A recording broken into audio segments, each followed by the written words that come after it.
So the Russian military is having a rough day. See, they've been using Starlink as their primary means of communication in the war zone, and last night, Elon Musk just turned it off. One Russian commander referred to this as their Achilles heel, with another saying this is a huge blow to the Kremlin. But my favorite was one Russian commentator saying, maybe we shouldn't have been reliant on NATO technology to fight this war. Now, both Russia and Ukraine are heavily reliant on the Starlink technology. It's just there are other options available. There are handheld radios, there are military radios, there are satellite phones, there are wires, like literal hard wires running from one position to another. A lot of options are out there. Nothing is anywhere near as effective as Starlink has been, not readily available as Starlink, and in many cases, not as secure as Starlink. So losing this capability is a big deal. Now, the Kyiv Independent overnight said, quote, a new whitelist from SpaceX is shutting off Russia's illicit access to Starlink's satellite internet across the front line. A couple days ago, the Ukrainian defense minister, in coordination with Starlink and SpaceX, came up with a whitelist, a good list, a list of Starlink terminals that were legal and acceptable to be used. Russia didn't make it onto that list. So overnight, all of theirs lost connection. They say shortly before 3 a.m. Kyiv time on February 5th, Elon Musk retweeted a new guide from Ukraine's digital transformation ministry for registering a Starlink terminal within Ukraine. Subsequently, a series of alarmed Russian social media posts indicated that Starlink terminals were disconnecting en masse along the front. They quoted an advisor to the defense minister saying, the enemy at the front doesn't have a problem, the enemy has a catastrophe. To give you an idea of how big this is, the best comparison I can come up with for all of us that are not actively fighting in a war zone is if your cell phone just stopped working right now. It became a brick, all right? This is just a paperweight. No calls, texts, emails, nothing. Completely useless. And not just yours, but all cell phones in the world, all right? So yes, there's a workaround. Of course, we can get landlines installed in our offices and our homes. Maybe we can access email and still send texts from computers, but if your and everyone you interact with, cell phones, were completely useless starting right now, think of how detrimental that would be to your day-to-day, how much of an inconvenience that would be. It'd be pretty significant for those of us, again, not fighting in a war zone. Now layer on top of that, bombs falling, drones flying, soldiers advancing. A disruption in communications in a war can be catastrophic. I mean, we'll see how this plays out. And again, I want to stress, there are still means for the Russian military to communicate. It's not as though everything went offline, but Starlink not being functional means that there are going to be countless Russian units across the front that can no longer send reports up and down the chain of command, that maybe can't get targeting data. In some cases, won't be able to operate their drones. This is significant. Russian mill blogger responses, or the Russian analysts here, Alexander Kotz, quoted a good Russian commander who once told him that the Starlink is the Russian army's Achilles heel. Two majors didn't hold back, saying, quote, you're a piece of shit fascist, Musk, a Ukrainian army whore. And military informant said it turned out that fighting against NATO while relying on satellite internet from NATO and not developing our own solution is not a very good idea. Who would have thought it? Some more assessments here. Sticking with military informant, he said, as we initially feared, not only the terminals on drones died, but also the stationary communication at the front.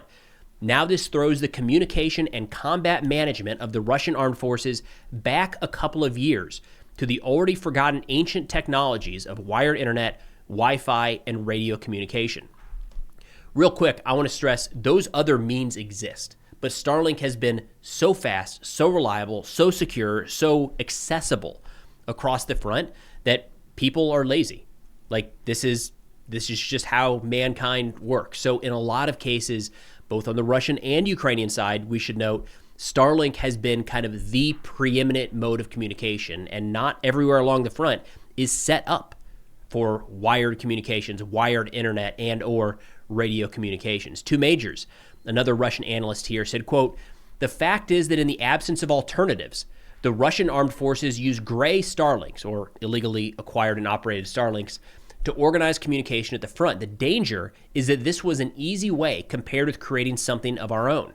Now, either we do it the old-fashioned way or urgently come up with our own options. Military informant continuing, saying the high command essentially hooked the entire army on the front line to the technology of our enemy, making the Russian armed forces dependent on a single central switch located in Washington. For years, did absolutely nothing to change this, and either scrape together a rudimentary analog or find an alternative method of access. But even if it's possible to find a temporary workaround for the imposed restrictions, this entire situation is not just a warning bell, but a huge blow to the Kremlin.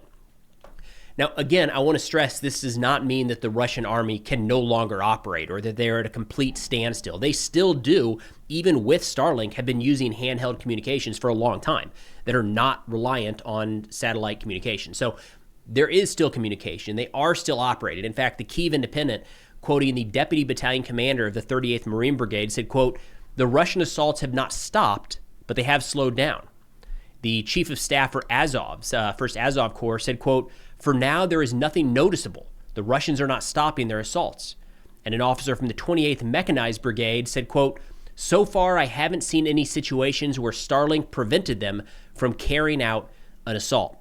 So again, think of the reports going up the chain of command. Starlink, in this case, much more important for headquarters, for planning, for that type of coordination, logistics, no doubt. But if you've got 50 or 100 Russian soldiers moved forward towards an assault position, the lack of Starlink is not going to prevent them from carrying out that assault operation forward.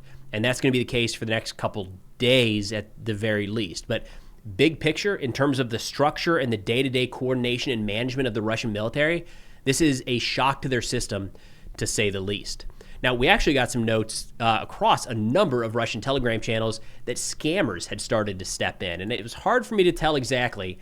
It sounded like some of them were blaming Ukraine, like these might be Ukrainian scammers. But either way, people were messaging units and soldiers across the Russian military saying, hey, pay us a fee up front. We'll fix your Starlink terminal. We'll have it operational in the next 1 to 2 days. But here's the thing. They can't. Right? If they're not on that whitelist, they're not operational. So what's happening, it sounds like over the course of the last day so far, is a number of Russian soldiers and units have been frantically trying to pay that fee and just getting scammed out of their money in the process. And we'll see what impact this has long-term and big picture throughout the war. But right now, it is a significant degradation of Russia's command and control capabilities. Now, a quick update on a fundraiser we're running right now. We're around 30,000 euros already raised for the Seraphims. It's the new drone unit in the 104th Territorial Defense Brigade.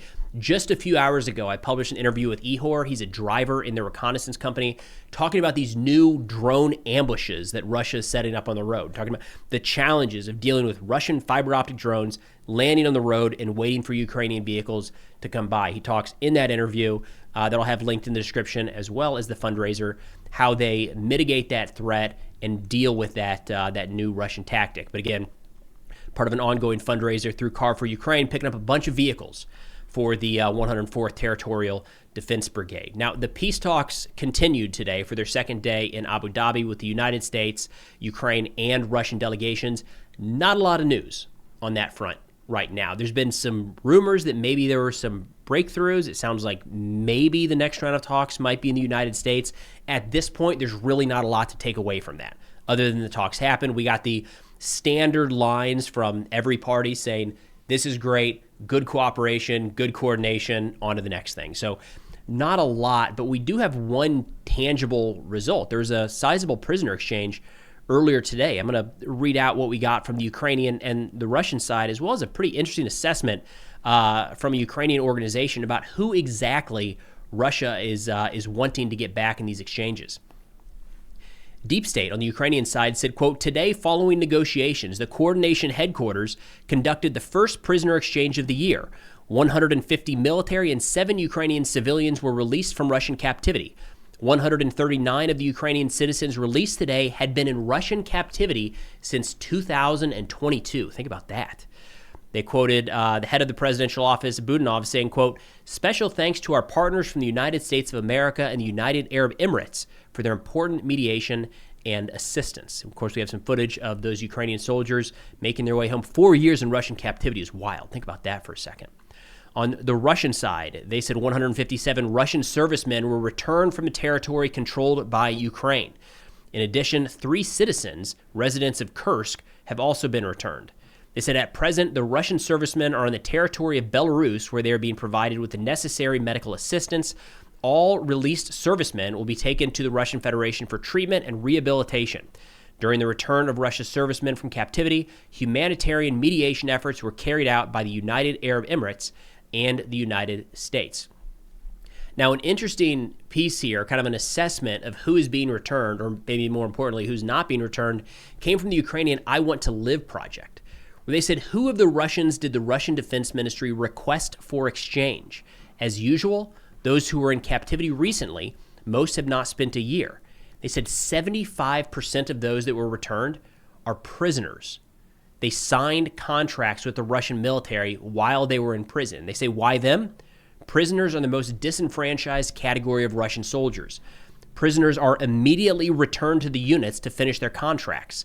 It's possible that as early as March, some of those exchanged today will surrender again, as 2 of the prisoners released in this exchange were captured and released last summer. So what they're focused on, what they're saying is a lot of the Russian requests, because 157 is not the totality of prisoners of war that either side has. So this number was agreed upon. And Ukraine and Russia are looking at these different lists and kind of making requests of, we want this person or this group of individuals. And what they're saying, this Come Back Alive Foundation, which does an incredible job tracking the Russians that surrender and those in captivity, they're saying that by and large, Russia is asking for prisoners to come back more than anything else. But they've got some additional details here as well. They say the main criteria of the Russian Defense Ministry in determining those whom they want to return for exchange remains unchanged. These are servicemen who can be easily sent back to the front. They added that the Russian Defense Ministry is practically not interested in seriously wounded and sick foreigners, prisoners of war from the so-called DPR and LNR units, as well as those who have been in captivity for a long time. Again, pretty interesting insight into who Russia is prioritizing for these prisoner exchanges. Don't worry about anybody that's sick. Don't worry about anybody that's injured. Don't worry about any Ukrainians that fought with Russia at the beginning of the war. And certainly no foreigners. Even add to that anybody that's been in captivity for a long period of time. They want people that were recently captured that they can send right back to their units to, according to Come Back Alive, finish their contract. Interesting insight there. Now, as we wrap up today, I did want to play a quick video, a thank you from the Ukrainian 3rd Assault Brigade, well, specifically, Soldiers of Chaos Company, the unmanned systems company of the 2nd Mechanized Battalion, 3rd Assault Brigade. They're thanking you for your donations in December, where together we were able to get them 8 Mavic thermal drones, 7 Mavic 4s, and a new truck. Still waiting on a good picture and video of that truck, but here's 3rd Assault saying thank you. Вітаю, друзі! Ми бійці 2-го механізованого батальйону 3-ї окремої штурмової бригади роти безпілотних систем. Висловлюємо щиру подяку за 20 мавіків Престону, Стюарту та всім, хто долучився до збору. Ці дрони – неймовірна підтримка нашого батальйону. Слава Україні! Героям слава! Always love getting those videos and being able to share those with you all. They are so appreciative when this stuff comes in. And look, all of that equipment was being put to immediate use in the Liman direction, especially in the weather conditions that they're experiencing right now. Those thermal drones are genuinely saving lives day in, day out for the soldiers of Chaos, 2nd Mechanized Battalion, 3rd Assault Brigade. But that's all we got for now. Thanks for watching, and I'll see you all next time.